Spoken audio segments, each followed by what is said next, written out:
If you are a woman running a home and a business but still questioning your values, then listen closely. Your life is your brand. உங்க குழந்தைங்க உங்களை watch பண்ணிட்டு இருக்காங்க. உங்க clients can sense you. Your audience are already feeling it. But most of the women நம்மளே underestimate பண்ணிட்டு undervalue பண்ணிக்கிறோம்.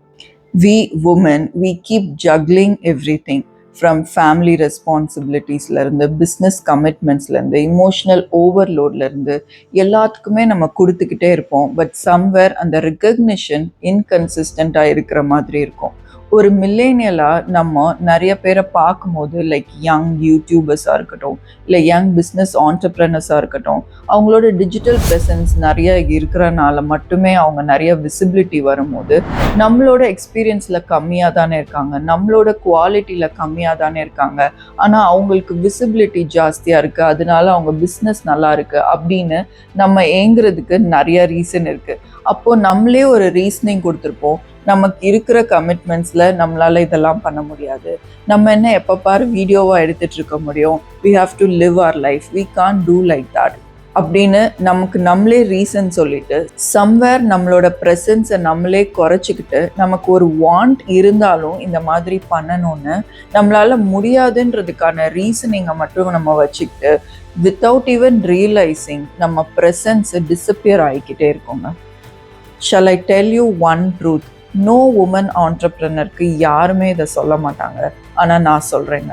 For a woman led brand, பிராண்டிங்ன்றது it's how you live, how you carry yourself. என்ன மாதிரி நீங்கள் dress பண்ணுறீங்க, என்ன மாதிரி நீங்கள் உங்கள் குழந்தைகிட்ட பேசுகிறீங்க, என்ன மாதிரி பவுண்ட்ரிஸ் உங்கள் குழந்தைங்கிட்டையும் சரி உங்கள் கிளைண்ட்ஸ்கிட்டையும் நீங்கள் செட் பண்ணுறீங்க, இப்படின்றது தான் பிராண்டிங்.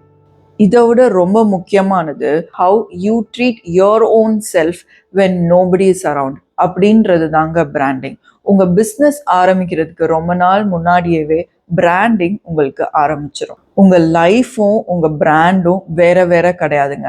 என்னோட லைஃப், என்னோட ஆன்லைன் ப்ரெசன்ஸ், இது ரெண்டுமே நான் நான் சிங்க்ல வச்சுக்கிட்டேன்னா எனக்கு கண்டினியூஸ் ப்ரெஷர் தான் இருக்கும். நான் கான்டென்ட் மேக் பண்ணணும், நான் இது மாதிரி நடக்கணும், இம்போஸ்டர் சிண்ட்ரோம், இது எல்லாமே வரும். பட் என்னோட வேல்யூஸ், என்னோட டோன், என்னோட வாய்ஸ், என்னோட லீடர்ஷிப், என்னோட மதர்ஹுட், இது எல்லாமே அலைன்டாக இருக்கும் போது it feels so natural for me to be present. அப்போது என் கம்யூனிகேஷன் கிளியர் ஆச்சு, என்னோட ப்ரெசன்ஸ் எல்லாருக்கும் ஃபீல் ஆச்சு, எனக்கு தேவையான right people can resonate with you.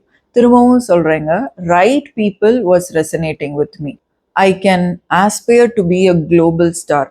ஆனால் குளோபல்னா வேர்ல்டில் இருக்கிறவங்க எல்லாருக்கும் தெரியணும்னு அவசியம் இல்லை.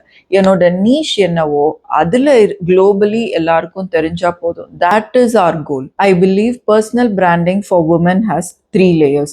First, self image, how you see yourself and how you carry yourself.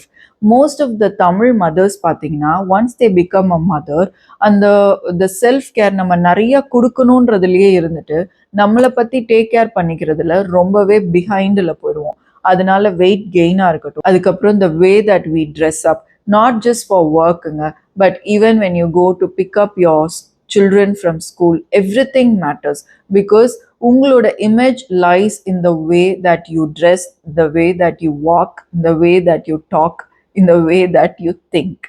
ரெண்டாவது, செல்ஃப் எக்ஸ்பிரசிவாக இருக்கும். உங்களோட வாய்ஸை நீங்கள் கண்டிப்பாக வாய்ஸ் அவுட் பண்ணணும், உங்களோட பவுண்ட்ரிஸை நீங்கள் செட் பண்ணணும். Not just with clients, even வீட்லேயே கூட உங்கள் குழந்தைங்க ஸ்கூல்லேருந்து லஞ்ச் பேக்கை தூக்கி போட்டாங்கன்னா நீங்கள் பாசத்தில் அதை எடுத்து வைக்கலாம். But you need to be self-expressive in telling them that it is their job to put the lunch box in the kitchen. It is not your job. நீங்கள் இப்படி பண்ணுறனால நீங்கள் செல்ஃப் எக்ஸ்பிரசிவாக மட்டும் இல்லாமல் இல்லை, உங்கள் செல்ஃப் ஒர்த்தையும் நீங்கள் உங்கள் குழந்தைகிட்டே குறைச்சிக்கிறீங்க.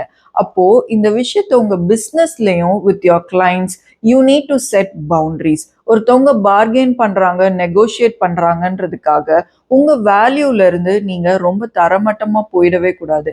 எப்போவுமே you need to have your boundaries. மூணாவது, செல்ஃப் அலைன்மெண்ட், அதாவது authenticity in your life and your business. It has to ரிஃப்ளெக்ட்ங்க. ஐ கேன் ப்ரீச் சம்திங், ஆனால் நான் அதுபடி நடக்கலை அப்படின்னா nobody will trust you. So what you preach you need to follow in your life also. ரெண்டாவது consistency to show up for yourself, consistency to show up in online. இப்போ personal பிராண்டிங்ன்றது ஒரு extra ஹைப்போ இல்லைன்னா ஒரு மார்க்கெட்டிங்கோ கிடையாது. It is a necessity for any business owners. அதனால உங்களோட ஆன்லைன் ப்ரெசன்ஸை கன்சிஸ்டண்டாகவும் ஒரு ஆத்தென்டிசிட்டியோட பண்ணுறதும் உங்களோட கடமைங்க. ஆத்தென்டிசிட்டின்னு சொல்லும் போது நீங்கள் உங்களை பற்றின எல்லாத்தையுமே ரிவீல் பண்ணணும் அப்படின்னு அவசியம் கிடையாதுங்க. But at the same time what ever you choose to show the world has to be real. அதே மாதிரி இங்க ட்ரெண்டிங்கா சாங்க்கு டான்ஸ் ஆடணும் அப்படின்றது அவசியமே கிடையாதுங்க. You don't have to follow the trend. நான் கூட ரீசெண்டாக ஒரு பிஸ்னஸ் ஓனரோட ப்ரொஃபைலை பார்த்தேன். அவங்க ஆர்கானிக் ஃபுட் வச்சுருக்காங்க. ஆனால் அவங்க they dance for the latest trend. To me, it is completely not necessary. You don't have to dance. You don't have to use any gimmicks in recent trends. But உங்கள் வாய்ஸை கன்சிஸ்டண்ட்டாக உங்களோட values என்னன்றத உங்களோட நீஷை பற்றி நீங்கள் ஆன்லைனில் வந்து சொல்ல ஆரம்பிச்சுக்கிட்டே இருக்கும் போது that builds a quiet authority. உங்கள் குழந்தைங்க உங்களை ரெஸ்பெக்ட் பண்ணுவாங்க, உங்கள் கிளைண்ட்ஸ் உங்களை லிசன் பண்ணுவாங்க, உங்கள் ஆடியன்ஸ் உங்ககிட்ட ரொம்ப சேஃபாக ஃபீல் பண்ணுவாங்க. That kind of branding is sustainable, especially for women.